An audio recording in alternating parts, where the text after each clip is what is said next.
প্রিয় মাতৃভূমিকে আল্লাহ হেফাজত করুক, রক্ষা করুক। কারা যে কোন দিক থেকে কোন খেলা খেলতেছে, যারা খেলোয়াড়, জনগণ তো জাস্ট হচ্ছে তামাশা দেখার।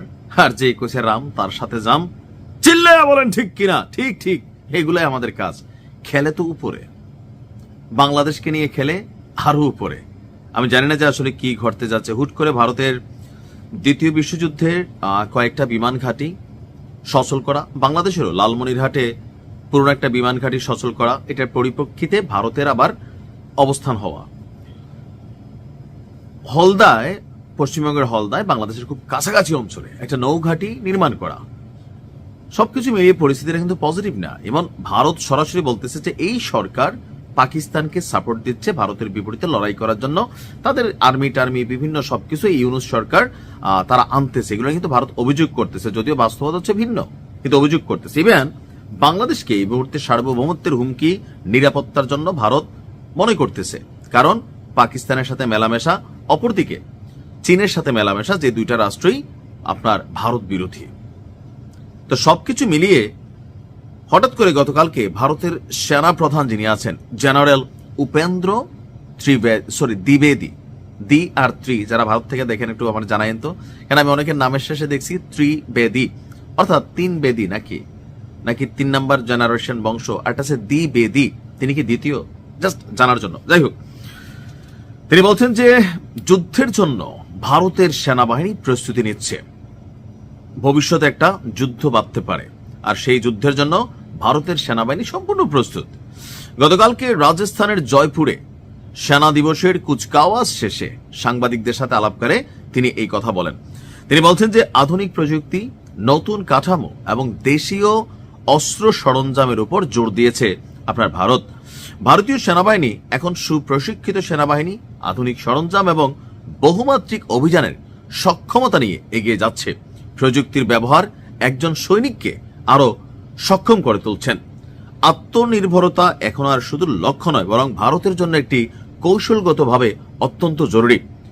তিনি বলছেন যে অপারেশন সিন্দুর একটা বাস্তবতা তৈরি হয়েছে, অর্থাৎ পাকিস্তানের সাথে সেটা। এই অভিযানের মাধ্যমে সেনাবাহিনী দ্রুততা, সমন্বয় নিখুঁত করার সক্ষমতা দিয়েছে।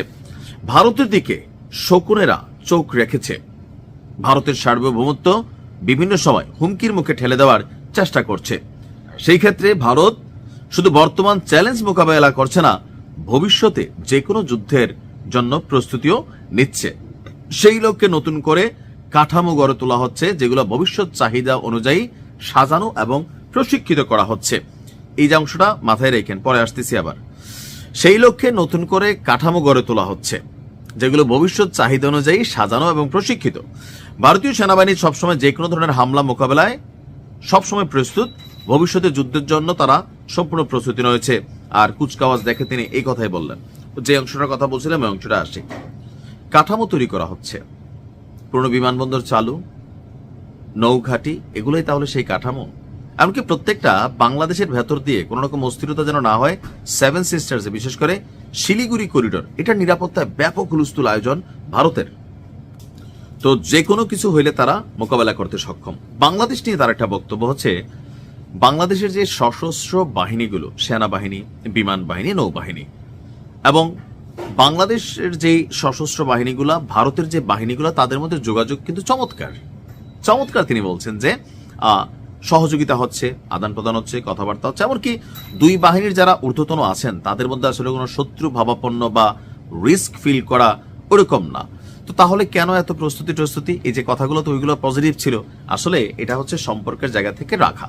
এমনকি বর্তমান অন্তর্বর্তী সরকারকে তারা খুব বেশি মূল্যায়ন করছেন না, তারা রাজনৈতিক সরকারের অপেক্ষায় আছেন, সেটাও কিন্তু বলছেন যে রাজনৈতিক সরকার আসলে সব ঠিক হয়ে যাবে। অপরদিকে দেখেন নরেন্দ্র মোদী, তিনি বিএনপির যিনি বর্তমান চেয়ারম্যান জনাব তারেক রহমানকে আগামী দিনে ক্ষমতায় দেখতে চান। তিনি মনে করেন তারেক রহমান আসলে সবকিছু ঠিক হয়ে যাবে। তো সবকিছু মিলিয়ে আসলে ভারত মনেই করতেছে যে কোনো সময় একটা যুদ্ধ বাংলাদেশের ভিতর দিয়ে ঢুকবে আর অবস্থান নিবে। তবে এই যুদ্ধে বাংলাদেশি মারা খাবে, আমরা মারা খাবো, কারণ আমাদের কিছু নাই তো ভাই। ফেসবুকে আমরা লাফাইতেছি ভাই, নারায়ে তাকবীর দিয়া হয়তো সওয়াব পাওয়া যাবে, জান্নাত পাওয়া যাবে, কিন্তু এটা দিয়ে ভারতের সাথে যুদ্ধ করা যাবে না। আমাদের মেশিনারিজ লাগবে। যার কারণে ডক্টর ইউনূস যখন যুদ্ধ বিমান কেনার কথা বলছেন পাকিস্তান থেকে, চীন থেকে, আমি সবসময় পক্ষে। কেন?